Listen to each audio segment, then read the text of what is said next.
All right, guys, welcome to a very special and different edition of Gat Cat Till. So, we just returned from Vegas where we attended the annual SHOT Show, and a lot of folks were having some hostility towards the NSSF simply because the ATF were allowed to be present.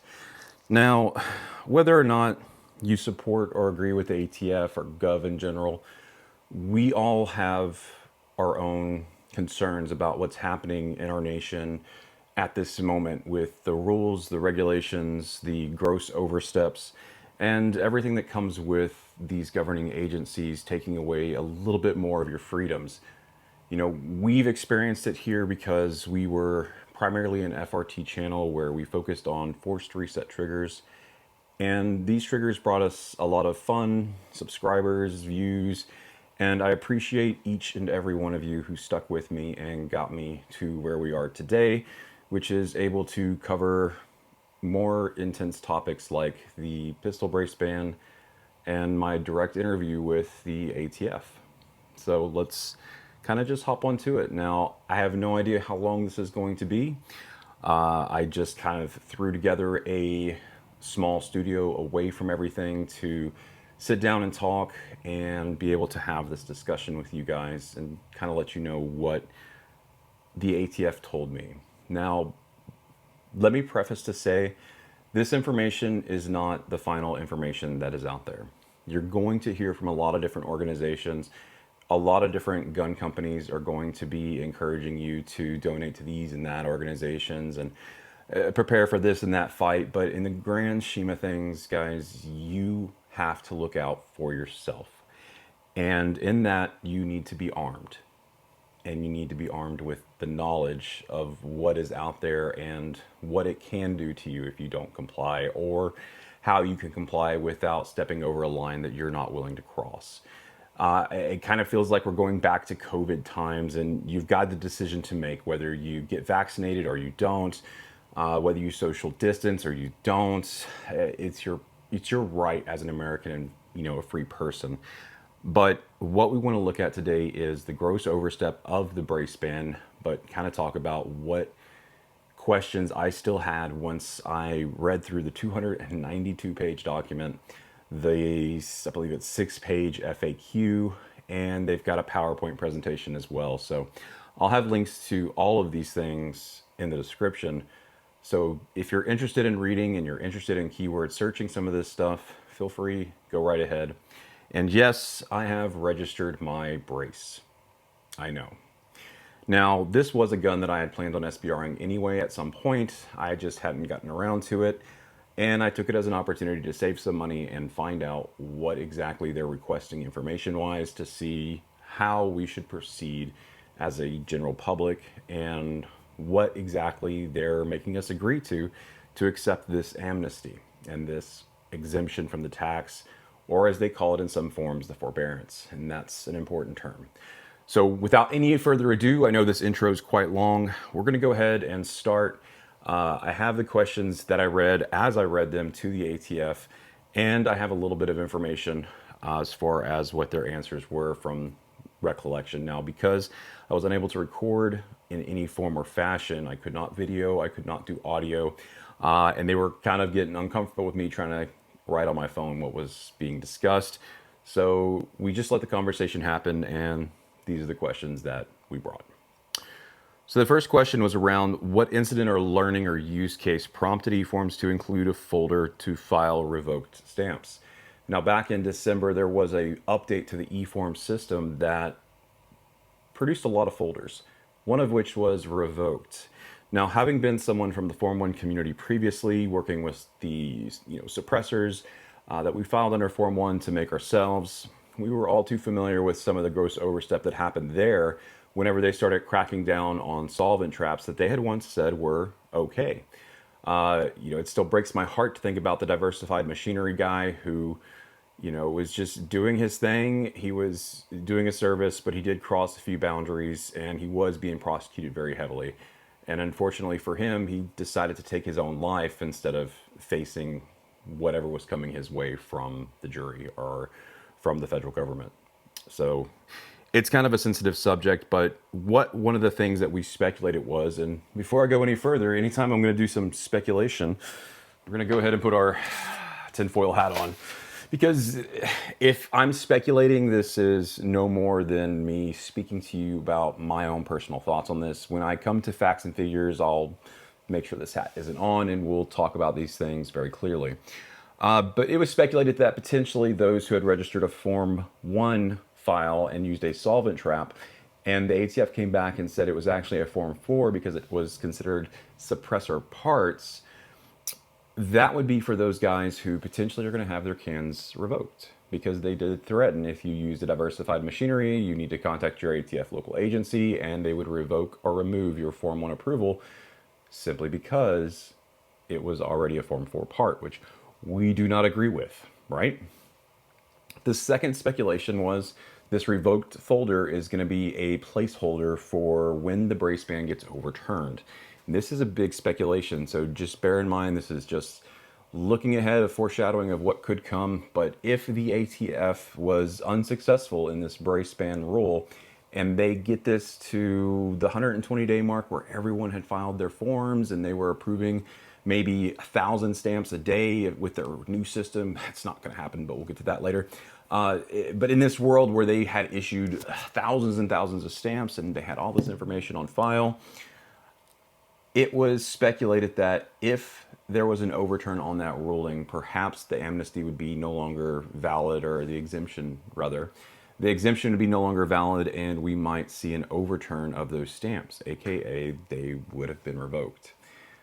So that was another speculation that it could have been, and I did ask that to the ATF, but of course, let's go ahead and read their response. So ATF said there was no knowledge of any changes to the system and no knowledge of why new folders were created, including the revoked stamp category. Essentially, they said they hadn't logged into the system since it had been redone. Go figure. And they had no knowledge of why these new folders existed or what could have created the need for these folders to be added in the first place. The second question was, following verbiage inside filed Form 1, Section C, Paragraph 3, it states that eligibility for tax exemption will be verified by requesting additional documentation. What examples of documentation will be requested? Is it full photos of braced guns as fitted with accessories? This is a big one. This is the question everyone was sitting around and pondering is, are we going to be required to send pictures of our firearms as outfitted or kitted to the ATF, thus incriminating ourselves to show that we have an SBR? This is what GOA, Gun Owners of America, is trying to fearmonger people with to get donations to their organizations, unfortunately. And I received a direct answer from the ATF that day, and I asked if this was a quote and this was quotable, and they said absolutely. The answer is no. This was an official answer. The forms that were updated in the e-file system that included that Section 3, Paragraph 3, or Section C, sorry, Paragraph 3, this was updated in December prior to the final rule being finalized. And because of that, the requirements for submission for approval was actually removed from the verbiage in the final agreement. Now, it may ask for supporting documents in terms of engraving marks, and that's fine. You'll take a close-up picture of your engraver or of your engravings that show the serial number and the make and model. That way it can be verified much quicker if they have any issues. But as far as showing a brace or your upper or any kind of LPVOs or red dots with magnifiers, whatever you're running on there, or military grade IR, I don't know what you guys swing. But as far as whatever you have on your gun, you're not required to take a picture and send it to the ATF. They're saying that that is not an actual use case and that the form had just not been updated as of yet. So that's a very, very big one, and we're happy to hear about that, because that kind of negates what GOA was saying, where you're self-incriminating if you send a picture of your firearm as kitted as an SBR and then you get a form denial because of an 88-day delay. It's just not true, guys. It's not true. So moving on. In the FAQ on the ATF website, it consistently refers to the tax waive as a forbearance. This implies the need to repay the tax. The Form 1 itself states that you're filing under an exemption. Does the form forbearance come into play only when a submitted Form 1 does not receive a response with needed documentation, or if the documentation does not verify eligibility of the registered firearms. This was a big question that they seemed to not understand because they were interchanging the words forbearance and amnesty while I stood there at the booth. Obviously, these guys were ill-prepared, misinformed, and had no strong knowledge of what they were there to discuss and or enforce, which is expected considering the final rule was just signed on Friday and SHOT Show started that following Monday. So these guys really didn't have enough time to prep or put the right people where they needed to be. They sent them with a slideshow document, and if it wasn't in the slideshow presentation, they weren't able to strongly answer in a lot of cases. So what they ended up telling me was the use case of the word forbearance in this instance does not imply any repayment of a tax at a later time. All Form 1 that are filed in the proper system, because remember it's a different website, within 120-day amnesty period are not subject to NFA filing tax of $200. This is only eligible for pistols that are being registered or receivers that were not defined as a pistol or a rifle. This is not eligible for your 16-inch rifle that was a completed rifle, registered as a rifle or built as a rifle, and then you want to convert it to an SBR. You'll still have to go to the original Form 1, pay the $200 so you don't go to jail, and then wait for your tax approval. This also doesn't apply to short-barreled shotguns, if anyone had that question that comes up. So the question for the next was, would filing these Form 1 submissions then be requested to pay $200 tax stamp as a result of reaching the end of forbearance period due to ineligibility? Again, it was reinforcing the previous statement here that as long as you apply on that 120-day amnesty registration, you're eligible for the tax waive.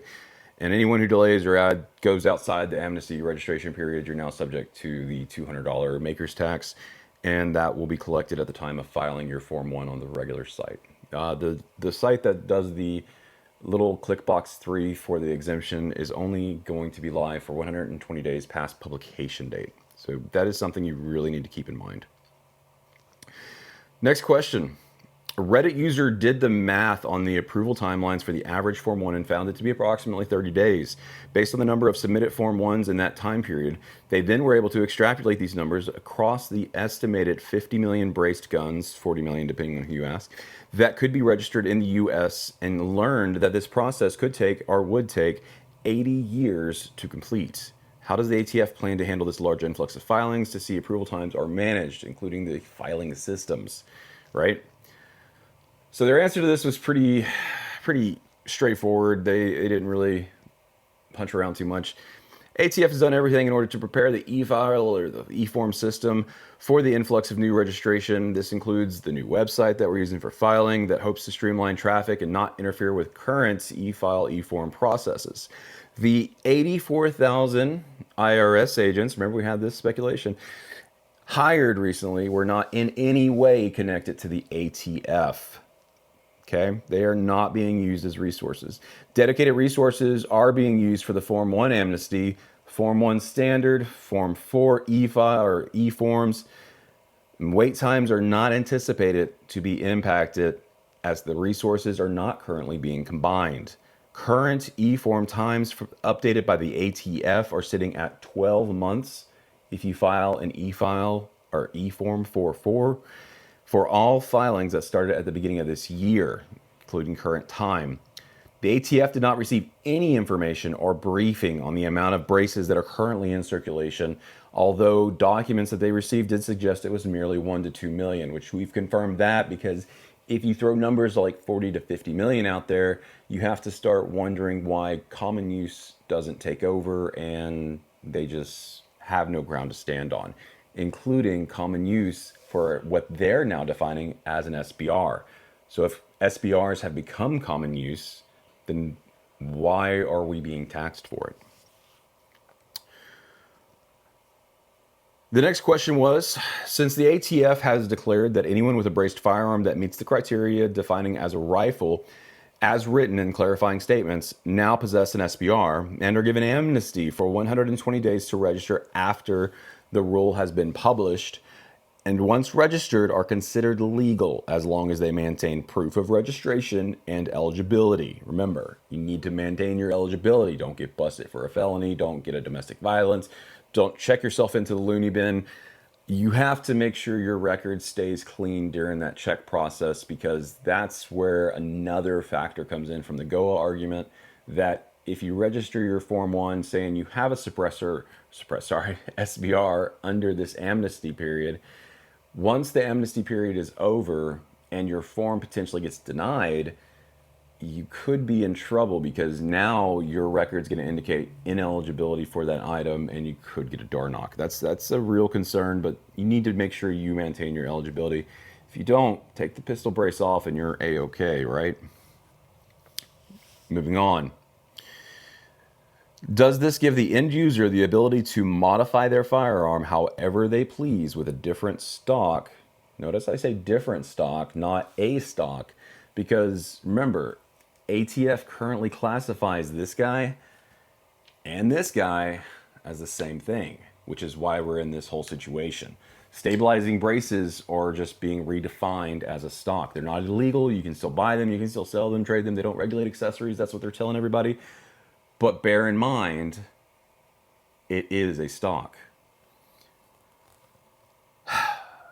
So it's allowed them to modify their firearm however they please with a different stock and or vertical grip as soon as registration has been completed. Or does the amnesty period cover all pistols converted to an SBR registered or not via tax paid or exempt? This one I got conflicting answers, because at the end of the day, the answer the ATF gave me simply said it is up to user interpretation on how to handle this. And I'll dive into this a little bit deeper here in a second, but let me go ahead and read what I have down for their response. Once you have an approved stamp, you are able to configure your gun however you want as an SBR. One agent implied that this is a fixed configuration that was being registered as an SBR, and that the configuration was with a brace and it could not be adjusted. Referencing back to notifications and the process to adjust, are referencing back to you need to notify if you're going to be changing the configuration, which will change the length of your overall completed SBR, right? The agent was adamant that was referring to that point at which the stamp is filed and approved for you to be able to change this. This was challenged as the verbiage used in the document state that it's the point of registration that defines your gun as the legal SBR via the amnesty period and via the documentations that you have submitted your registration and you have maintained your eligibility. No clear answer could be given by two agents as they were both in disagreements. Both admitted that it was up to individual interpretation. This type of ambiguity of enforcement understanding now is dangerous when felonies are on the line. Guys, if you are in doubt, don't do it. Keep your brace on it. Keep it in your closet. Keep it in your gun safe. Keep it wherever you have it. But I would advise that we wait for further clarifying statements. I've got another interview that we will be doing with the ATF. They will have this question repeated to them again, and I have to get an answer in writing. And then we're going to be going on to a Teams call with them that we'll be able to record to get clarifying statements on every question asked and every answer given. So for me personally, I'm going to wait it out a little bit longer and see what comes of this. The next two questions were just kind of added at the very end to the discussions, but they became very important. Can someone travel across a state line with their SBR? Remember, we're just referring to the braced pistol at this point that they're defining as an SBR, by providing a Form 20 if they have not received their stamp. Even so, they are in possession of a technically at that time legal SBR when the request is made. So if you work out of state and you typically use your pistol brace for traveling without worry about notification of the Form 20, or if you're traveling into a state that outlaws SBRs but allows braced pistols, this becomes a very tricky situation, especially for you guys, and I understand that and I'm sympathetic to that. But the bigger question I had was, how do we file a notification of the Form 20 in order to tell ATF that we are headed out of state with this firearm if that firearm is not currently considered an NFA item? The answer was, of course, as you might expect. Applicants who register a brace firearm must wait till an approved stamp is received in order to file a Form 20 request to bring an SBR across state lines. The conditional approval does not allow for one to provide notice, as the item is not currently listed in the registry as an NFA item. If you travel, if you must bring your pistol, your AR pistol, your braced gun, there is a caveat about SBRs that if it returns to its original form, it's back to considered as a pistol. This is not legal advice, but this is just me, once again, speculating on how to handle this. You might want to go ahead and remove the brace, use just the buffer tube that's attached to it, and use that as your means to travel across state lines freely. Even though the registration has been submitted, it is not currently in the register as an NFA item. And even if it was in the registry as an NFA item, by removing the items that made it an NFA item to begin with, it reverts back to its original status, which in this case would be a pistol. So you're not going to have a stabilizing brace on there, and don't pack it in your vehicle because that would then fall under constructive intent. If you have a brace and something that it can go on that would make an SBR, and those are the only two things in your bag, your vehicle, on your person, they will consider that as potential for constructive intent, which is the same bearance as actually creating the SBR and getting hit with the felony, which, if we don't know, is up to 10 years imprisonment and up to a $10,000 fine. So now that we're back from Crazy Land, we're on our last question that we were able to ask the ATF. Upon registering a Form 1 at the new site, you are notified that trust will not be allowed if the trust is dated after January 13th. The document states that the trust must be filed prior to the publication of the rule, which has not been updated as of yet. How should folks proceed? This was another one of those things where they pretty much told me that ATF has not released any dates, that the rule is not published. And they did the same thing in their meet and greet thing, we'll call it, that they had, where you basically went into a room with the ATF and they had a little meeting for FFLs and non-licensed holders and basically read them the PowerPoint presentation, held their hand, and told them the same information over and over and over again. But the one thing they were very clear about is the ATF hasn't made any official dates live. There is no official date for this. There's only an official date of the rule being signed, but not published. When I asked for clarification on the publication date, they said in the current stand time that we're here now, how long it's taking is anywhere between 10 to 15 business days. We're talking up to 2 weeks to 3 weeks past when the rule is actually signed. So the rule was signed last Friday. We're currently here today, Friday the 20th. We still have hopefully up to 1 week, if not 2 weeks, before it's a published law. When it becomes published, all rules are in effect. So if you are buying a braced pistol, you would need to buy it right now. If you're buying a receiver, it's not going to change anything, and you may have to prove, remember, they're going to want to see that you own the receiver as a pistol configuration prior to the amnesty registration period. And there goes my light. That's okay. We're about to wrap up here. But what you need to know is that this goes into effect on the day of publication. And if it hasn't been published yet, it's still eligible. This includes adding items to your trust to get them registered as a trust on your Form 1 that you might be filing under the amnesty registration. But their answer was kind of funny.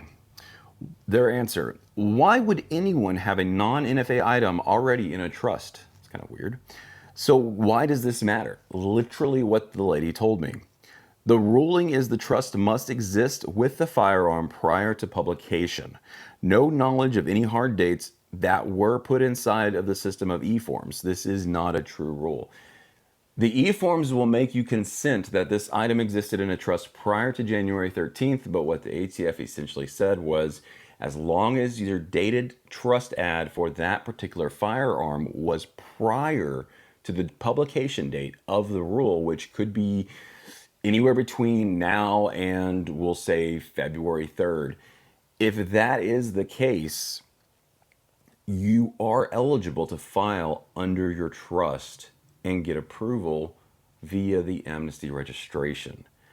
Now, take that with some grain of salt because, again, this is another situation where e-file, the e-form system, and the publication and the actual rule as it was written are not 100% in agreement. And this was ATF more or less making a confirmation statement without 100% opening up and saying, this is what you can do, but I'm just telling you what the rule states, even though the form states something else.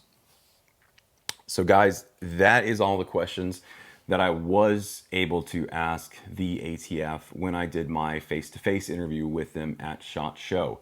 Now, in a future video, I hope to bring you guys, we will be having a virtual meeting with ATF via Teams where we will be able to screen record the audio as well as any video streams from my camera, their camera, whatever it may be, and hopefully we will have a representative from gunrights.org to participate in this event as a collab to get any questions out there to the public to help them see what is going on and understand how to remain in compliance for those who wish to. This video is not to say you better comply. Guys, you're grown adults, or you should be since you own these things, but you're grown adults and can make decisions for yourself. What fits the need for your lifestyle, your family, and your state is up to you. But what I want to make sure is that for anyone who is looking for information to try and stay in compliance and is not willing or able or desiring to talk to a government agency like the ATF for fear of their doggo, this information is for you guys. I am trying to make sure that we maintain a, at least at this point, respectable working relationship with the ATF in order to get questions answered respectfully, timely, and hopefully honestly. So guys, I know this video was probably a little bit long and it's definitely a different format for my channel, but this information is being misconstrued all over Facebook, Reddit, YouTube, and everything else at the moment. I do want to remind you of one more thing. If we compare what's happening now to the 1968 amnesty registration that happened whenever all of the machine guns that were either confiscated, stolen, or found after World War II, those machine guns were given an amnesty period to be able to register as an NFA item, and it was essentially no questions asked. This was where if you were a felon, if you had stolen the gun, if you had found the gun, no matter what the case was, in 1968, you were eligible under this amnesty to register your machine gun with the ATF. There was a lot of speculation back then that they were going to crack down on those felons once the amnesty period ended, that they were going to go after these people who now claim to have these items, and they would take away all the guns, and nothing happened. A lot of people like to fearmonger. A lot of people want to encourage you to be scared for every one of your rights. And guys, we should be scared for our rights because they are slowly chiseling them away. But the purpose of this video is not to scare you. The purpose of this video is to educate and inform you so that you can arm yourself with the knowledge that you need to make that decision. So guys, stay tuned for the next part as it comes out. Keep enjoying our charts that we brought you from SHOT Show, and I hope that you have enjoyed them. There was lots of cool products this year, and who knows, we may get to see some more of those in hand as they roll out. Holosun's got new products that are just phenomenal, and I know they don't have a huge following right now because people just don't like them, but guys, they're doing some amazing stuff.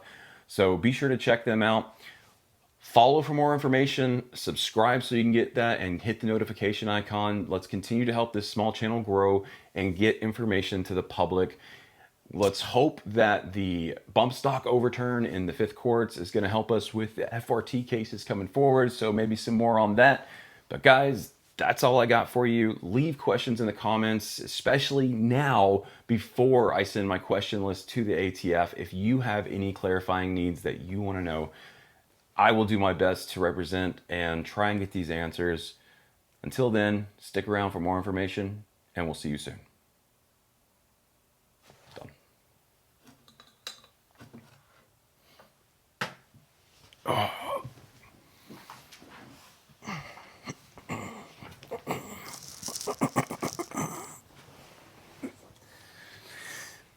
car.